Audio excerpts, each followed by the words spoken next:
Revelations of His Holiness Mahaguru Sri Sri Mahavatar Babaji to the true aspirants through Her Holiness Sri Sri Purani Mataji during meditation. மகாகுரு Sri Sri மகாவதார Babaji அவர்களால் உண்மையான சாதகர்களுக்கு ஸ்ரீ பூரணி மாதாஜி மூலமாக தியான காலத்தில் அளிக்கப்பட்ட விளக்கங்கள். நம்ம தியானம் பண்றோம். தியான நிலையில நமக்கு என்ன உருவாருது? தியானம் அப்படின்னு சொல்லக்கூடியது என்ன? ஒரு அமைதியா, இல்ல அமைதியை கடந்த ஒரு மௌனமா? அது என்ன? தியானம்ன்றதுக்குள்ள என்ன இருக்கு? ஒரு அமைதி தியானம் ஆயிடுமா, இல்ல மௌனம் தான் தியானமா? இப்போ தியானத்துக்குள்ள நம்ம போகிறோம் அப்படின்னு சொன்னா நம்ம என்ன பண்றோம்? நினைவு நிகழ்வு எல்லாத்தையும் விட்டுட்டு போறோம். விட்டுட்டு போய் ஒரு அமைதிக்குள்ள மாறிடுறோம். அது அமைதிக்குள்ள மாறினதே தியானம் ஆயிடுமா? அதுவேதான் உண்மையா அப்படின்னு கேட்டா இல்ல. அதை தாண்டி மௌனம்னு ஒண்ணு இருக்கு. மௌனமா அது இருக்கு, ஆனா இல்லாம இருக்கு. உணருது, ஆனா உணராம உணர்றது அப்படின்ற மாதிரி இருக்கு. இந்த மௌனம், இந்த மௌனத்துக்குள்ள இருக்கிற இந்த நிலைதான் தியானத்துல நமக்கு கிடைக்கிற அனுபவம். நம்ம தியானத்துல கிடைக்கிற அமைதின்றது ஒரு தற்காலிகமான ஒரு அனுபவம். ஆனா அந்த தியானத்தோட அமைதியோட அந்த அனுபவத்தை எது மாத்துதுன்னு கேட்டா அனுபூதி. இப்ப அது பண்ணணும் என்ன பண்ண? மௌனம் தான் அனுபூதியா மாறும். ஆக அந்த அனுபவம் நமக்கு எப்படி தியானத்துல அமைதியில இருந்து கடைசியில என்ன ஆகும்? அனுபூதியா அது மாறும் பொழுது இந்த மௌன நிலைன்றது உருவாகும். ஆக நமக்குள்ள எது உண்மையான இதுன்னு கேட்டா மௌனமா இருக்கக்கூடிய இந்த மௌனம் தான் உண்மை. இந்த மௌனம் உண்மை. இப்ப இந்த மௌனத்துல இருந்து நமக்கு என்ன பிறக்குது? எது மௌனமா இருக்கிற ஒண்ணு ஏன் சலனங்களை பிறப்பிச்சு அது தன்னை ஜீவன் அடையாளம் கண்டுகிட்டு அது ஏன் செயல்பாட்டுல இருக்கு அப்படின்றதை விளக்கி பார்க்க போறோம். இப்ப பாத்தீங்கன்னா மௌனம் அப்படின்றதுக்குள்ள இருக்கு, சலனத்துக்கு வருது.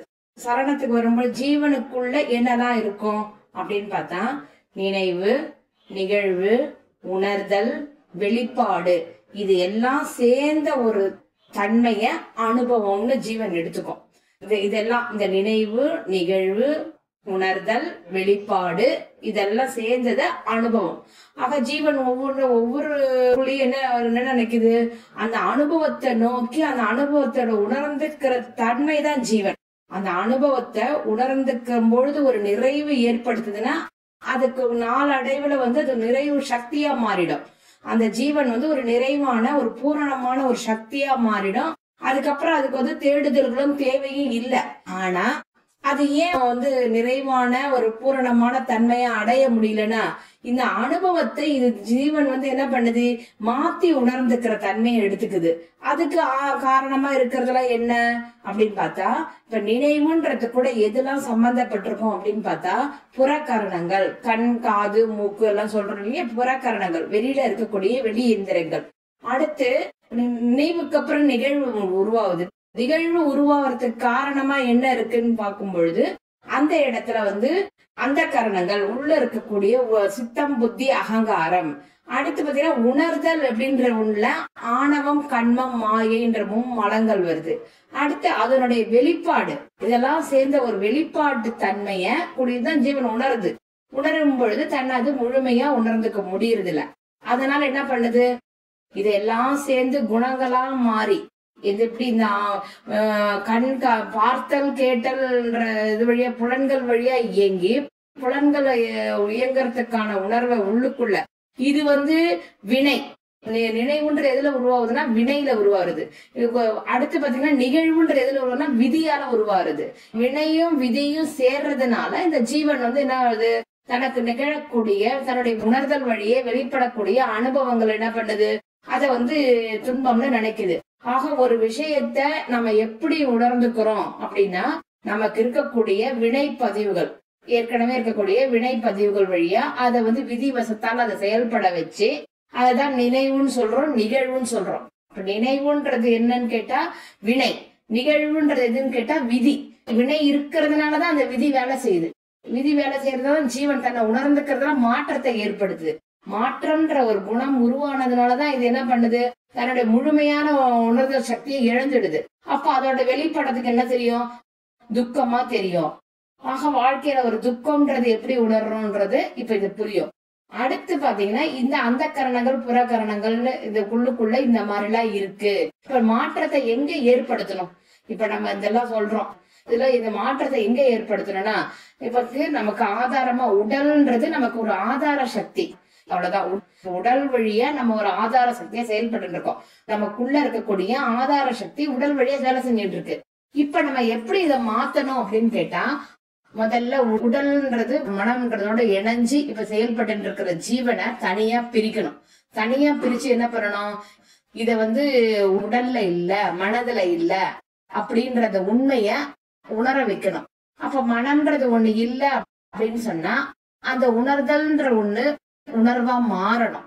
உணர்வா மாறணும்னா அதோட வெளிப்பாடு எப்படி இருக்கணும்? அதுதான் தியான நிலை. தியானத்துல போகும் பொழுது நமக்கு அது கிடைக்கும். இப்ப புறக்கரணங்களுக்கும் அந்த கரணங்களுக்கும் என்ன ஆதாரமா இருக்குன்னு கேட்டா, அதுக்கு ஆதாரமா இருக்கிறது நமக்குள்ள என்ன இருக்கு? சக்தி, மூச்சு. மூச்சு புறக்கரணங்களுக்கு எப்படி உடல் காரணமா இருக்கோ அது மாதிரி அந்த கரணங்களுக்கு எது காரணமா இருக்கு பாத்தீங்கன்னா மூச்சு, நம்ம சக்தி நிலை. மூச்சுல ஏற்படுத்தக்கூடிய மாற்றங்களை தான் நம்ம வெளிப்பாட்டு தன்மையில இப்படி உணர்ந்துக்கிறோம். இந்த உணர்வுகளோட மையம் மூச்சு. அடுத்து பாத்தீங்கன்னா மூச்சோட மையம் எங்கன்னு கேட்டா உயிர். உயிரோட மையம் எதுன்னு கேட்டா ஒளி. ஒளியோட மையம் எதுன்னு கேட்டா அது ஒரு வெளி, அவ்வளவுதான். ஆக இப்படிதான் பரவி இருக்கு. இப்ப நம்ம என்ன பண்ண போறோம்? இப்போ இந்த மாதிரி இருக்கக்கூடிய இந்த நிலைமையிலிருந்து உணர்தல்ன்ற சக்திய உணர்வு பூர்வமா நம்ம மாற்றும் பொழுது அப்ப நமக்குள்ள அறிவு வெளிப்பட ஆரம்பிக்கும். அறிவு வெளிப்படும் பொழுதே ஆனந்தம்ன்ற உணர்வு பிறந்துக்கும் நமக்குள்ள.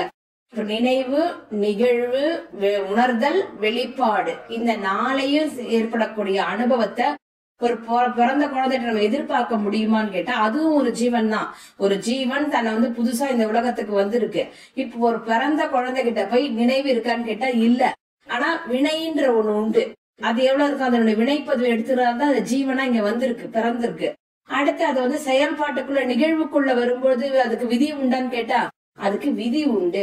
அதனாலதான் ஏன் பிறந்த குழந்தைக்கு ஒரு சிலர் குழந்தை பிறக்குது, பிறக்கும் போதே நோயோட பிறக்குது அப்படின்னு ஏன் சொல்றேன்னு கேட்டா, முற்பிறவியோட வாசனை, அந்த வாசனையை எடுத்துட்டு இந்த குழந்தை வர்றதுனால அதுக்கு விதி செயல்படுது. நிகழ்வுன்ற விதி அந்த குழந்தைக்கு அந்த உடல் உபாதைகளா கொடுத்து வெளிப்படுத்துது.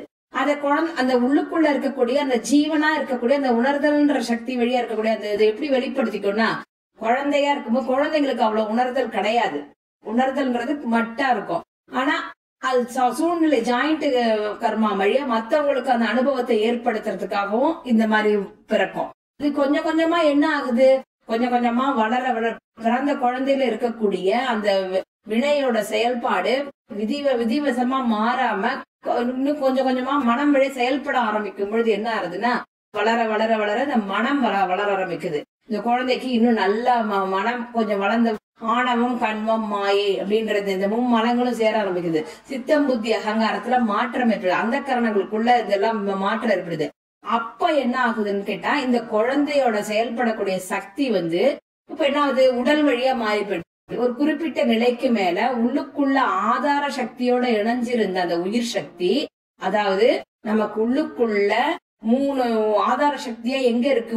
உயிர் எங்க இருக்கு? உயிர் எங்க இருக்குன்னு கேட்டா உயிர் எந்த இடத்துல இருக்கு? உயிரோடைய இயங்கும் தன்மை எங்க இருக்குன்னு கேட்டா மூச்சுல இருக்குன்னு சொன்னோம். மூச்சுல இருக்கக்கூடிய அந்த சக்தியை நம்ம எப்படி வெளிப்படுத்திருக்கோம் அப்படின்றத பார்க்க போறோம். இப்போ உயிர்ன்றத ஒண்ணு நம்ம என்ன பண்றோம்? உயிர்ன்றதுக்குள்ள எல்லாமே இருக்கு. மூச்சு இருக்கு, செயல்பாடு இருக்கு, எல்லாமே உண்டு. இந்த விதி வினை எல்லாமே உண்டு. அதனாலதான் ஜீவன் பிறக்குது. இப்போ உயிர் தத்துவத்தை பிறந்த குழந்தைக்கு எப்படி இருக்கும், அடுத்து வளர வளர அது எப்படி மாறுதுன்னா, பிறந்த குழந்தைக்கு அது ஆதார சக்தியானது அது ஹிருதயத்திலயும் உள்ளுக்குள்ள இந்த ஹிருதயம் சொல்லக்கூடிய அந்த மையத்துல இருந்தோம் அடுத்து புருவ மத்திய வழியாகவும் தான் இருக்கும். பிறந்த குழந்தைக்கு இது 2 தான் தெரியும். அந்த ஹிருதயத்துல இருக்கக்கூடியது, புருவ மத்தியில இருக்கக்கூடியது. இது சாஸ்திராரத்துல மேல அது வழியா தான் அது உணர்ந்துட்டு இருக்கோம். அதனால அதுக்கு இது வினையோட செயல்பாடுகள் கிடையாது. இது வேணா அது இயக்கம், ஆனா அதால உணர்ந்துக்க முடியாது. ஆனா மனம் வளர வளர அந்த உயிர் சக்தி என்ன அது கீழே மூலாதாரத்துக்குள்ள வந்துருது. கொஞ்சம் கொஞ்சமா இங்க புருவ மத்தியில இருக்கக்கூடிய அந்த உயிர் சக்தி அது என்ன ஆறுது இங்க மூலாதாரத்துக்கு வந்துரும். மூலாதாரத்துல அது இந்த சித்தம் புத்தி அகங்காரத்துல ஆணவம் கண்மம் மாயைன்ற உணர்வுகளோட சேர்ந்து வெளி புலன்கள் வழியா இயங்க ஆரம்பிக்கும் பொழுது அப்ப அந்த உயிர் சக்தி விரயமாறுது. அப்ப அந்த ஜீவனுக்கு கொடுக்கப்பட்ட மூச்சு வழியா செயல்படக்கூடிய அந்த சக்தி உணர்ச்சிகளா மாறி அந்த ஜீவனை செயல்படுத்த ஆரம்பிக்குது. இப்ப நம்ம என்ன பண்ணணும் அப்படின்னு கேட்டா, இதுக்கு என்ன பயிற்சி பண்ணணும் கேட்டா, மூலாதாரத்துல இயங்கக்கூடிய சக்திய, உயிர் சக்தியை மூலாதாரத்துல இருக்கக்கூடியத நம்ம மாத்தி அதை ஹிருதயத்துக்கு கொண்டு வரணும். ஹிருதயத்தை கொண்டு வரும் பொழுது அந்த இடத்துல அன்பு பிறக்கும்.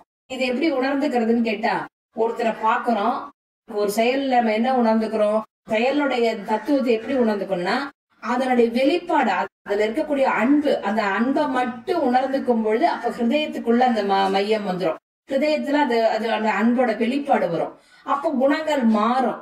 குணங்கள் மாறி இது என்னவோ அன்பு கருணை தியாகம்ன்ற உணர்வுகள் இதுக்குள்ள பெருக்கெடுக்க ஆரம்பிக்கும்.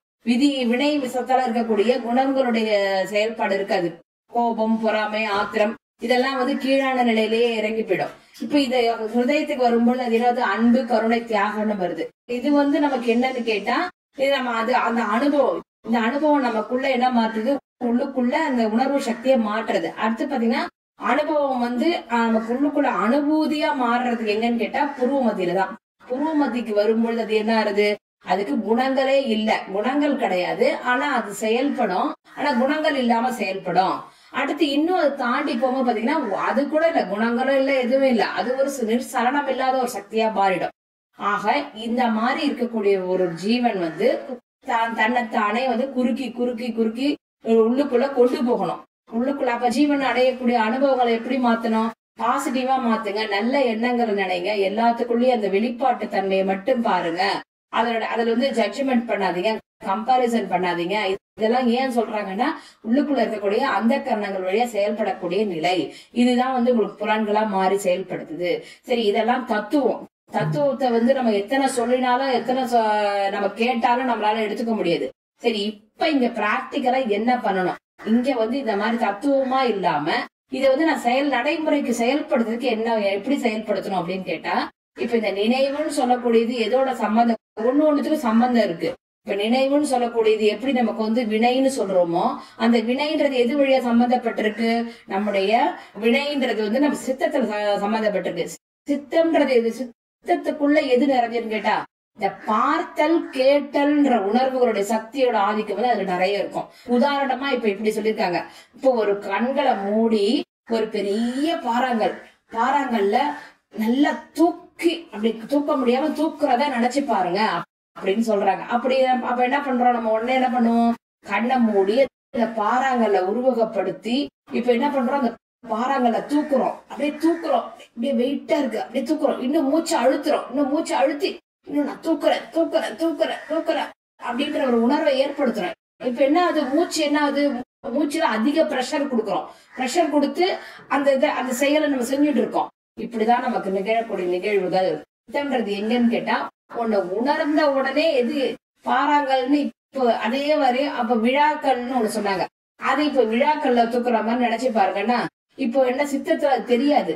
என்ன பாறாங்கல்னா அதனுடைய அமைப்பு தெரியும், அதனுடைய உருவம் தெரியும், அதை உடனே செய்யற அந்த அந்த பாவம் தெரியும், எல்லாம் தெரியும். உடனே கற்பனையா படமா கொண்டு இந்த கண் வழியா அதை இயங்க ஆரம்பிக்கிறோம், உணர்ந்து அதை செய்ய ஆரம்பிக்கிறோம்.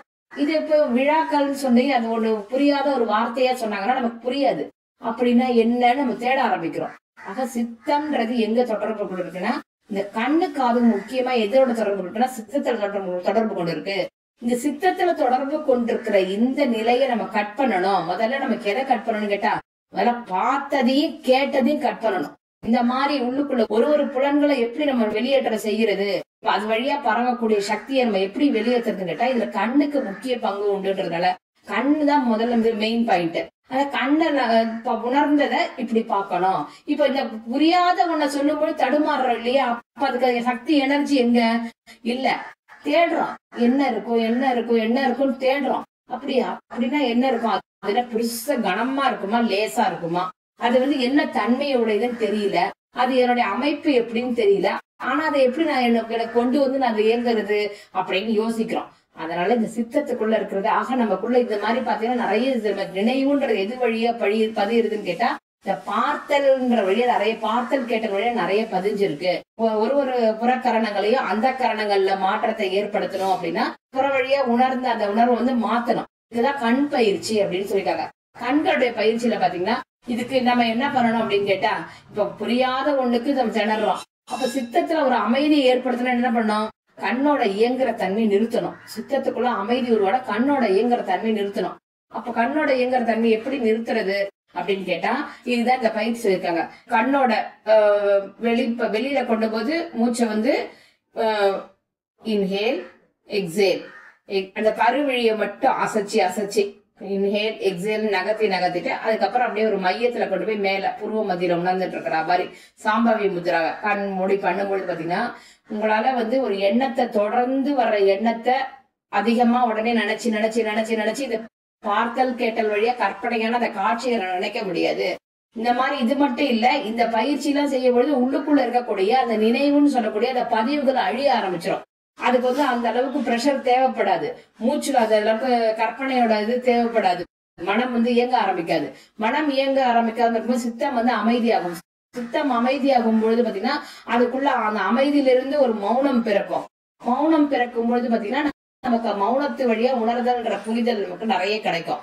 இங்க எதுவும் தெரிஞ்சுக்கிறதுக்கு நம்ம உடனே வந்து ஓடி பார்த்து கேட்டு தெரிஞ்சுக்க வேண்டியதில்ல. மௌனம்ன்ற ஒண்ணுத்துக்குள்ள போயிட்டோம்னா மௌனம் வந்து நமக்கு எல்லாத்தையும் விளக்க ஆரம்பிச்சிடும். மௌனம்ன்றது ஒண்ணு எது மௌனமா இருக்கும் அது வந்து தன்னை வெளிப்படுத்தி உள்ளுக்குள்ள இருந்து கொடுக்க ஆரம்பிச்சிடும். அதுதான் மௌனம் தான் அறிவு. அதுதான் நம்ம சொல்றோம் குரு தட்சிணாமூர்த்தின்னு சொல்றோம். குருவோட நிலையில இருந்து அவர் வெளிப்படுத்தக்கூடிய உணர்வுகள் வந்து நமக்கு உணர ஆரம்பிச்சிருவோம். அதுக்கு வந்து பார்த்தல்ன்ற ஒண்ணோ கேட்டல்ன்ற ஒண்ணோ இல்ல, மௌனமான அமைதி வேணும். இந்த அமைதி தான் நமக்கு உருவாக்கணும். இது மட்டும் இல்ல, இந்த மாதிரி கண்ணுக்கு சொல்றப்ப காதுக்கும் உன்னை கேட்டு பண்ணி காது வந்து ஆகாசத்தோட தொடர்புடையது. அதனால நம்ம என்ன பண்றோம், கேட்டதை வச்சு ஒரு பாட்டு கேட்டா கூட அந்த பாட்டை திருப்பி கேட்டு பார்த்து அது நல்லா இருக்குன்ற உணர்வை ஏற்படுத்திக்கிறோம். இது இல்லாம அதெல்லாம் எப்படி கட்டுப்படுத்துறது, எல்லாத்துக்கும் ஒண்ணுத்துக்கும் பயிற்சி சொல்றேன்னு சொல்லியிருக்காங்க. இப்ப கண்களுக்கு உண்டான பயிற்சி இது மட்டும் இல்ல, இன்னும் நிறைய சொல்லியிருக்காங்க. ஆனா அது வந்து இப்போ வந்து வெளியில எடுத்து சொல்ல முடியல. கண்களுக்கு இந்த மாதிரி பயிற்சி மட்டும் இல்ல, இந்த மாதிரி கண்ணோட இது கருவிழியை வந்து நல்லா வந்து பெரிய ஒரு கனமான ஒரு பொருளா நினைச்சிட்டு அதுக்கப்புறம் லேசா எப்படி மாத்துறது, அந்த மாதிரி பயிற்சி எல்லாம் இருக்கு.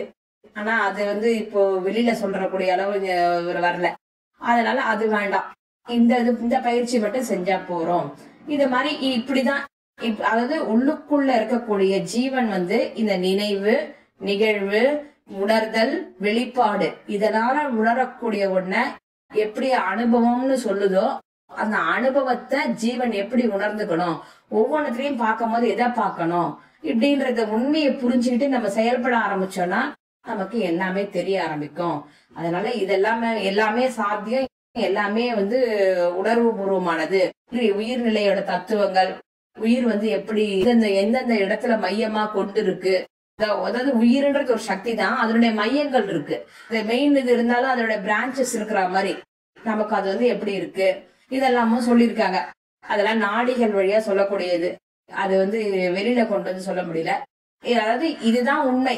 திருப்பி நம்ம எது சொல்ல போனோம் அப்படின்னா, இப்ப வந்து எப்படி ஒருத்தங்களுக்கு வந்து சரி என்னதான் இருந்தாலும் இப்ப நிகழ்வுல வரும்பொழுது விதிவசத்தால ஒருத்தங்களுக்கு என்ன ஆறுது, ஒருத்தங்களுக்கு உடல் குறை ஏதோ வந்துருதுன்னு வச்சுக்கோங்க, அவங்களுடைய அனுபவம் எப்படி இருக்கும், அந்த நினைவு, அந்த அனுபவம், அவங்களுடைய உணர்தல், அவங்களுடைய வெளிப்பாடு இதெல்லாம் எப்படி இருக்கும், ஒரு துக்கமா இருக்கும். இதே இன்னொருத்தங்களுக்கு பாத்தீங்கன்னா அவங்களுடைய உணர்தல் எப்படி இருக்கும், அந்த நினைவு, அவங்களுடைய நிகழ்வு, அவங்களுடைய உணர்தல், அவங்களுடைய வெளிப்பாடு அவங்களுக்கு ஆரோக்கியமா தானே, அவங்களுக்கு அது ஆனந்தமா இருக்கும். இப்ப இங்க துக்கமும் ஆனந்தமா எது கொடுக்குதுன்னு கேட்டா உங்களுடைய விதி வினை தான் செயல்படுத்துது. விதி வினை எது செயல்படுத்துது, சித்தம், புத்தி, அகங்காரம். அது எது அடிப்படையா கொண்டது, மும்மலங்கள் அடிப்படையா கொண்டது. ஆணவம், கண்மம், மாயை, இந்த மும்மலங்கள் அடிப்படையா கொண்டிருக்கு. இந்த ஆணவம், கண்மம், மாயைன்றது விளக்குறதுக்கு நம்ம என்ன பண்ணணும், அறிவுன்ற ஒண்ண ஒருமை எடுத்துக்கணும். அறிவுன்ற ஒண்ணை எடுக்காம நம்ம எதனால நம்ம வந்து அறிவை இழக்கிறோம், இந்த அந்த கரணங்கள் வழியா செயல்படுறோம். எப்படி வெளியில புறக்கரணங்கள் வழியா செயல்பட்டோமோ அந்த மாதிரி உள்ளுக்குள்ள இருக்கக்கூடிய அந்த கரணங்கள் வழியா நம்ம வந்து உணர்தலை மாற்றுறதுனால இந்த அறிவு செயல்படாம போச்சு. இந்த அறிவு செயல்பட வைக்கணும்னா என்ன வேணும், தியானம் பண்ணணும். தியானத்துல என்ன உருவாகும்னா அமைதி உருவாகும். அமைதி எதை கொடுக்கும்னா மௌனத்தை கொடுக்கும். ஆழ்ந்த மௌனத்துல பெறக்கூடிய உணர்வுகளே உண்மையானது. இத அப்படி மாத்தினோம்னா ஜீவனுக்கு மட்டும் இல்ல, ஜீவன் மட்டும் ஒளி பெறது இல்ல, எல்லா விதமான உணர்வுகளும் பிரபஞ்சத்துல இருந்து படைப்பு எல்லாமே எல்லாமே இப்படிதான் நிகழ்ந்துட்டு இருக்குன்ற உண்மை தெரிய ஆரம்பிச்சிடும். எல்லாத்தையும் வாழ்த்த ஆரம்பிப்போம். நம்முடைய இருப்பு இருக்கிற வரைக்கும் எல்லாத்தையும் வாழ்த்துறது ஒண்ணுதான் உண்மை அப்படின்ற உண்மை நமக்கு புலப்பட ஆரம்பிக்கும் அப்படின்னு சொல்லியிருக்காங்க.